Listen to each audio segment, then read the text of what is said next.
You know, you can't, you just, part of the image that I have on television is of this dumb blonde, and is certainly the image that made me successful. So it's something that I don't really, it doesn't bother me that people think that. But I think I've been in the business long enough and done enough talk shows, and I have a large Tonight Show following, and I have another whole following of people who read my poetry. And I think over the years, people will have to understand that what I do is character work. I love playing the dumb blonde. You always get all the laughs. I mean, it's if you're a comedian, the best thing to do is to be the one who's getting the laughs. So I feel little by little the layers are revealed and people will know who I am. And if they don't, as long as they enjoy what I'm doing. The character really is not an intimidating character. One of the nice things about when I was playing Chrissy was she was not the type of character that would ever take anybody's husbands or boyfriends away. She's real moral, real honest. She never ever told a lie, and that would often get her into trouble because they'd say, "Did you?" And she couldn't tell a lie, you know, but how am I going to get out of this one? And everyone relates to that. She really had a wonderful soul. I'm continuing the character in my next series because of the soul that she had. I mean, I think it's an interesting role model, someone who is completely honest and wants to do the right thing. She just has a very strange route to logic, which happens to be funny. I eliminated the Chrissy segment because it seemed to just bring up something that I think most people are upset that Chrissy is not on that show anymore. And I found when I continued doing her on stage, it sort of reminded people, oh yeah, we really liked her and I wish she was on television. And until I'm back on television with a similar character, I decided to eliminate that. The elimination of the television theme songs is only because I wanted to add more dimensions to my act and grow, and the logical extension of making your act better. This is the third act now, this is my third year. Every time you add a song, to have arrangements written for a song, and to rehearse a song, one song, a ballad, you need a rehearsal pianist, you need the rehearsal room, you need to get the piano there. You usually need to bring the drummer in for it to keep, so he understands the timing. The copyist fees. It runs into thousands of dollars just to add a song. When you hear a song on the radio and think, gee, I'd like to sing that. So a nightclub act is very expensive. But I feel that these are dues-paying years for me, even though I have had a lot of success in television. The personal appearance business is another whole career. And I'm paying my dues right now, and that also means investing a lot of money. Hopefully in the long run I might make a little, but I'm enjoying it. It's helping me grow and learn so much about how to work with a live audience, how to use my voice more effectively.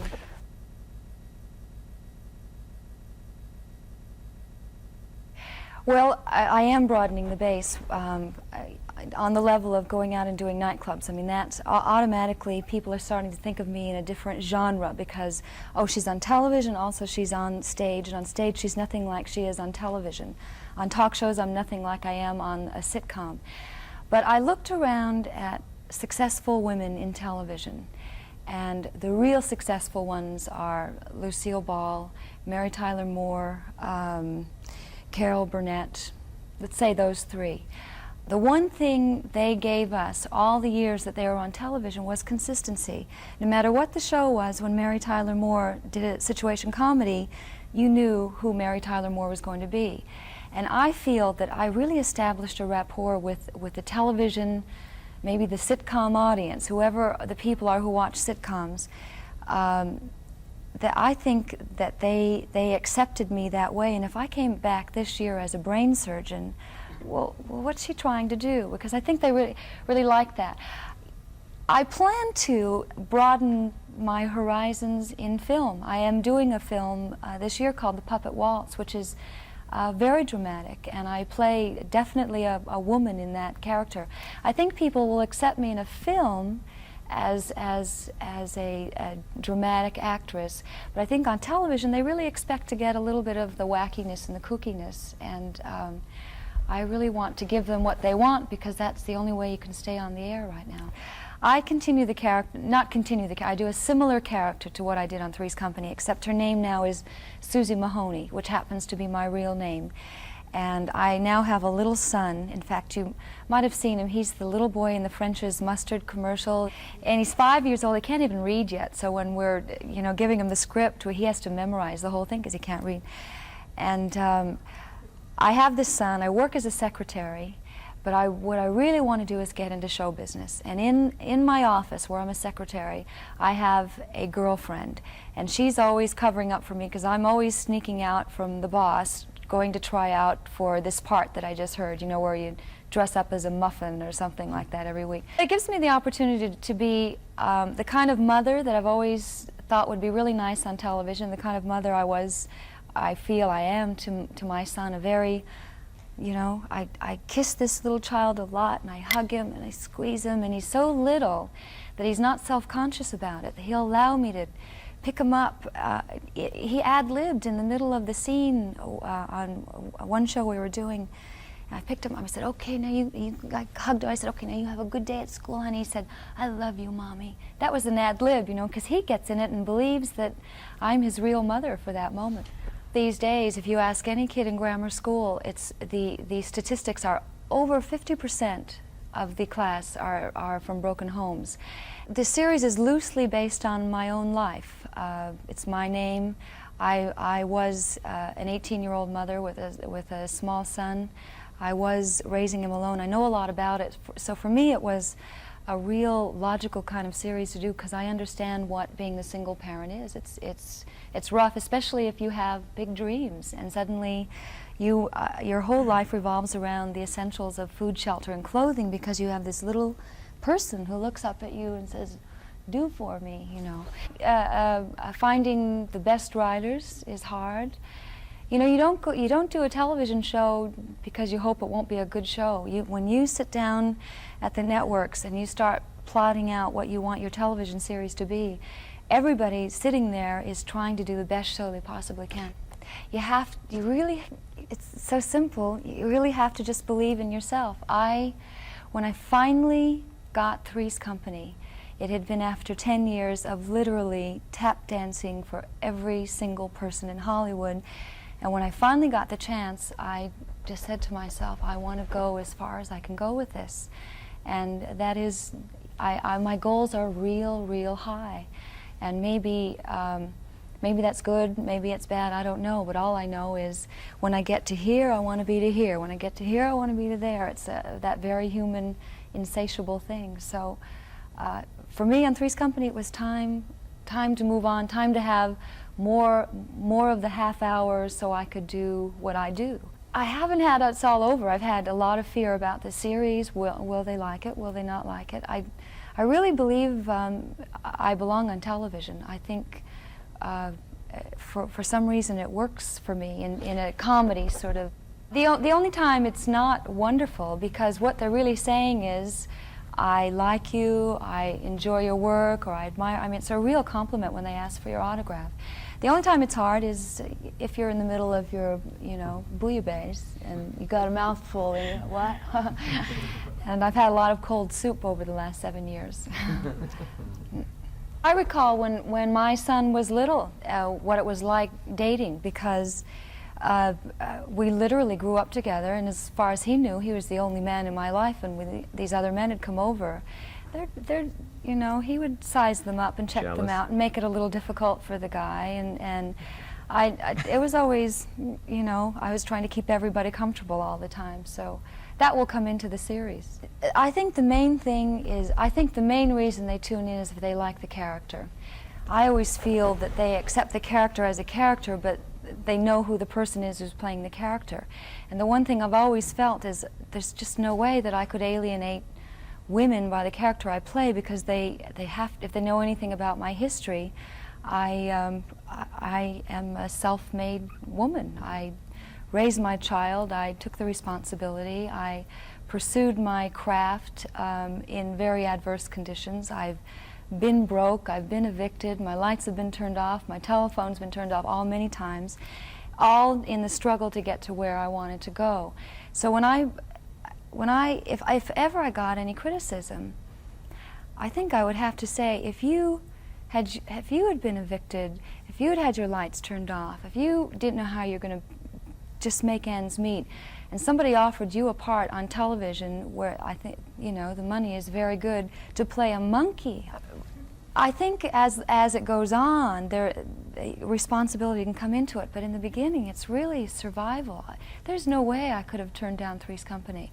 All I thought when they said, we want you to play a dumb blonde, I thought, a dumb blonde, gosh. Here I've written a book and I've done things to where I feel that I've made women look good, and now I've got to go play this dumb blonde. How do I play a dumb blonde where I don't make every woman in America hate me? And that, I feel I was very successful, because I don't think the women in America dislike that character at all. I think they saw the softness and the femininity and the honesty. That would be nice if all of us could be that honest in this life now. We play a lot of games. Doing a special is a bonus on television, because doing a special is an hour they devote to anything that you would like to show the American audience about yourself or about guests that you happen to bring along. And doing a special is probably one of the most fun experiences I've ever had in television, plus the fact that, you know, between 50 and 60 million people see you on that one night. The year that I got Three's Company, I did 9 television pilots. Do you know what a pilot is? Like a demonstration to see if they're going to buy the show. I did 9 of them and not one sold. And I was feeling a little depressed. And he wasn't my husband then, but my now husband took me on a vacation. And on that vacation, I had written a book, because during that time, that was the only way I was really making any money, was through my poetry books. And I'd written this book, and I finished the book, and I really liked it. And I sat on the beach one day, we were down in the Caribbean, and I thought, you know, maybe it's time to just face the facts. It's been 10 years, you did 9 pilots, they're not buying you, maybe you're not supposed to be doing this. And I sat there and I thought, well, I could teach cooking lessons, and I could write poetry books, and I probably could eke out a decent living for the rest of my life doing 2 things I happen to enjoy doing. So I decided on that trip, I think it's time to face the facts, and I was going to give up. It's the only time I've ever thought of giving up ever in my life. And we flew home, we got in this little airplane, and it was an 8-seater. And we're on this airplane, and it was the first time it had ever snowed in the Caribbean. We were in a thunderstorm like you couldn't believe, and lightning actually hit the wing of the plane, and we were hitting air pockets and dropping hundreds of feet. And there were these 2 ladies who were sitting over here having babies, and they're screaming, "We're gonna die, we're gonna die." And I thought we were going to die too. And I remember I said the things you say to the person you love. I said to my husband, you know, how much he meant. I said my last words to him. And the captain, it was a small plane, he was about right here, and he said, "Put your head between your knees, lock," you know. He had lost control. He did land on the runway on foam. It was just an awful landing. It's terrible. The next day, I went home to Los Angeles, and I got this call. And my manager said, they want you to go in for this show, Three's Company. They seem real interested in you. And I said, you know, I almost died last night. I did 9 pilots this year. I've decided I'm giving it up. I think this is meant to be. I'm here for some reason. I think I'm going to cook and write poetry. She said, go on, go do it, go do it. Just one more interview, okay? So I went in, and I got it. I must have walked in like, if you want me, you know, fine. If you don't want me, that's fine too. I wasn't my usual desperate self. I used to go on in every interview, go, hey, hey. And that afternoon, they brought me over to ABC. And they had done, at this point now, 3 pilots for Three's Company with 3 different Chrissies. And it hadn't sold, and they had screened 1,000 girls and then got it down to 250 girls. I don't know why that was such a hard part to cast. And that afternoon they brought me to ABC, and I always will remember this sea of gray suits in front of me. They're all sitting there like this, and they made me do a few scenes in front of them, and I left the room, and before I even got out the door, they buzzed me and said, come to work Monday, you're on a series. So it was meant to be, yeah. In the first year of Three's Company, my husband did something unprecedented and made a deal with another network that when I was finished with Three's Company that I would do a series for them. And that also included doing specials and movies for CBS. And so I always knew at the end of Three's Company, at the end of 6 years actually, that I could then immediately go into my own show. And it was, that's an interesting thing to have dangling out there, especially when you've been doing a successful series for 6 years and you know it's a 3-star show, and the bulk of the show, because John was officially the star of the show, that he would get the bulk of each show, and I wanted to do more. I wanted Chrissy to cry, and I wanted her to have a bigger range of emotions. Mainly what I did on Three's Company is I'd walk from the bedroom, deliver a joke, they'd laugh, I'd walk into the kitchen. I'd come out of the kitchen, deliver a joke, they'd laugh, and go back into the bedroom. And I wanted to stay in the living room a little longer. It was easy in the sense that something that I wanted. At the same time, it was a real pull. I loved doing Three's Company. When I was doing that show, the three of us were as close as anybody on a set has ever been. It was, no, it's not now. I liken it sort of to a divorce. You know, when if you love somebody and you live with them and you grow with them, and then you get a divorce, you feel so betrayed. There's a bitterness that happens, even though you once loved them. And I think that's what's happened between John and Joyce and I. We all feel betrayed by one another because we were so close. And I think what we really need is time and space. And I think one day we'll all, as in this business happens, we'll all end up in one room together, face to face. And I think probably it will resolve itself at that time. It's bizarre. You know, if I had the answer, all I know is that the main thing I work on, because everybody sings and dances, and everybody has great costumes, so that's not automatic. I've got the production numbers, I sing, I dance, and I've got great costumes. But I looked around, I went to see every woman who's doing Las Vegas before I did it, and the one thing I realized is that very few of them can talk, and I know that I can talk. So over the last 3 years, I think I've worked harder on my talk than I have on the production numbers and the costumes and the dances. I work on my talk every night. I change it almost every night. Maybe just a word or something, just to get a better reaction. You know, and I have the freedom in my show that if an opportunity for an ad lib is there, my show is structured so that I can bring the ad libs into the show and it works. But also it helps me to communicate with them. If I get them liking me when I come out there and I talk to them and not down at them or say things that aren't honest. That's the main thing. If you give them bull on stage, the audience is so smart, they know it immediately and they just lose interest in you. So I try to tell them the truth. My stories and my vignettes and my anecdotes are all real. They all really happened. And I have that question and answer period where I'm free to just say whatever I want to say, and it helps develop a rapport. It's the one opportunity I have to use my natural wit, and it's a real challenge to sit there and in an instant to see if you can come up with something. But I had training in that. My background is The Tonight Show. The first television show I was ever on was The Tonight Show. I remember standing behind the curtain, because I had written that book called Touch Me, and I remember standing behind the curtain, I bet you've experienced this, thinking, I'm going to be the first person to ever throw up on the Tonight. And you think of, when you're on the Tonight Show, you think, I bet Reagan's watching. There's no end to who's watching. But what happened on that show, and I'm sure Harry's experienced this too, with Johnny Carson, it's set up, joke, set up, joke. Maybe it's he sets you up or maybe you set him up. But the Tonight Show is not a show like the Barbara Walters specials where you dig deep into your soul and really think about it. There's no time. You only have a few minutes for each slug, they call it. So what the object is to either make Johnny look as funny as he can in those few minutes or make yourself look as funny as you can in those few minutes, or both of you get something going.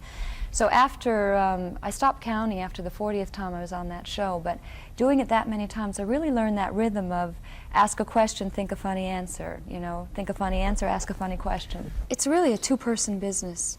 It's almost an impossible thing to do all yourself. If you have to do it all yourself, you start becoming notorious for your temper and your frustrations and ranting and raving, because he handles the finances, the wolves at the door, whatever. All I have to do is go out on stage and tap dance, And it relieves a lot of burden for me. I'm not good with money. I think two actors is very difficult because if you're two actors, the first year of Three's Company, it was wonderful. It was wonderful because the year before, when I'd go across the Golden Gate Bridge in San Francisco, I never had the 50 cents, and I'd leave a tube of lipstick as collateral. The main thing I did was I went and bought an entire new wardrobe. That's usually what women would do, and he was understanding enough to realize that I really needed to do it. I really needed to buy myself clothes, and that's about the only year that I really was like a drunken sailor on Rodeo Avenue. Well, you know, since I was talking to my son on the phone last night, and he said, "You know what I'm going to put on your epitaph, Mom?" Well, I love when they talk about that. He said it's going to say, "It's all balance," because that's what I say to him all the time. Just as you go through your life, remember balance. There's balance in cooking. There's balance in if you're going to blow your lights out and have a good time one night, then make sure you take a night to cool out and calm down. And if you think of balance throughout all of life,